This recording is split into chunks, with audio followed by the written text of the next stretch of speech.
ప్రతి వార్తలో ఒక వక్రీకరణ జరగాలి.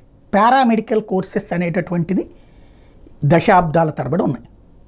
నిజంగా అది పేరుకి మాత్రమే. పారామెడికల్ అంటే ఇప్పుడు మనకి ఈ డయాగ్నోసిస్కి సంబంధించినటువంటి అన్నీ చేస్తారు కదా, బ్లడ్ టెస్ట్ దగ్గర నుంచి, ఎక్స్రే దగ్గర నుంచి, రేడియాలజీ దగ్గర నుంచి ఇవన్నీ చెక్ చేస్తారు కదా. ఇవన్నీ ఎలాగ అర్హత? ఏదైతే ఇంటర్మీడియట్ పూర్తి చేసినటువంటి వాళ్ళు, బైపీసీ పూర్తి చేసినటువంటి వాళ్ళు, ఇంటర్మీడియట్ పూర్తయినటువంటి వాళ్ళకి ఇందులో అర్హత వస్తుంది. వాళ్ళు ఇందులో ట్రైనింగ్ అవ్వాలి. 2 సంవత్సరాల కోర్సు ఉంటుంది. అది పూర్తి చేస్తే వాళ్ళకి అర్హత. ఇక్కడ పేరుకి మాత్రం అక్కడ ఎవడు పాఠం చెప్పేవాళ్ళు 100కి 90 చోట్ల పాఠాలు చెప్పేది ఉండదు, ప్రాక్టికల్స్ ఉండవు, ఏమీ ఉండవు.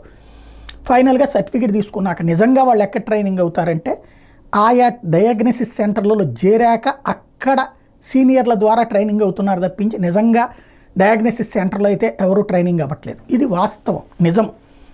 దీని మీద ఒక మంచి వార్త రాసింది ఈనాడు. కాకపోతే సహజ సిద్ధంగా రాజకీయ ధోరణి పోదు కాబట్టి డిప్లొమా పారామెడికల్ కింద 2 ఏళ్ల కాల వ్యవధితో 16 కోర్సులు చరామణిలో ఉన్నాయి. రాష్ట్ర వ్యాప్తంగా 280 సంస్థలు ఈ కోర్సులు నిర్వహిస్తున్నారు. అత్యధికంగా ఉమ్మడి ప్రకాశం జిల్లాలో 36, తూర్పుగోదావరి జిల్లాలో 26, పశ్చిమ గోదావరి జిల్లాలో 23 సంస్థలు ప్రవేశాలు జరుగుతున్నాయి.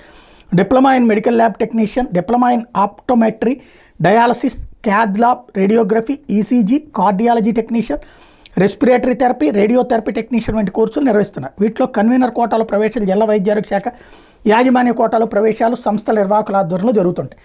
ఒక్కో కోర్సులో 10 నుంచి 50 సీట్లు ఉంటాయి. ప్రభుత్వ పరంగా ఎటువంటి నియంత్రణ లేనందున కోర్సులు విరివిగా ప్రారంభించేందుకు నిత్యం దరఖాస్తు వస్తూనే ఉన్నాయి. వాటికి అనుమతులు ఇచ్చేయాలని రాజకీయ పార్టీల నేతల నుంచి సిఫార్సులు వస్తున్నాయి. వైద్య రంగంలో కీలకమైన విధులు నిర్వర్తించే పారామెడికల్ సిబ్బందిని తయారు చేసి ఈ కోర్సుల మీద పటిష్ట పర్యవేక్షణ లేదు. AP state allied health care professionals council ద్వారా ఈ సంస్థల కార్యకలాపాలు కొనసాగుతున్నాయి.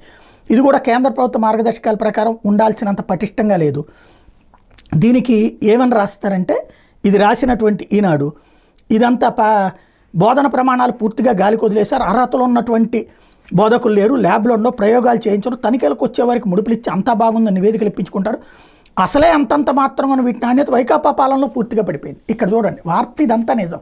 ఎవడున్నా అధికారంలో అట్లాగే తగలేడు. కానీ వైసీపీ హయాంలో ఇంకా పూర్తిగా పాడైపోయింది. తెలుగుదేశం హయాంలో అంతకుముందు అద్భుతంగా ఉందని చెప్పేటటువంటి ప్రయత్నం. వీళ్ళు ప్రతి వార్తలో అంటే నిబిడీకృతంగా ఇక్కడ హెడ్డింగులు వీటిట్ల కంటే కూడా వార్త రాస్తూ ప్రతి వార్తలో కూడా వైఎస్ఆర్ కాంగ్రెస్ పార్టీ విధ్వంసకారి, జగన్మోహన్ రెడ్డి దుర్మార్గుడు అని చూపించే ప్రయత్నం. నిజమైన వార్తలకు కూడా మధ్యలో ఈ రాజకీయ కోణం అన్నటువంటిదే వీళ్ళు తీసుకెళ్లేటటువంటి ఎత్తుగడ.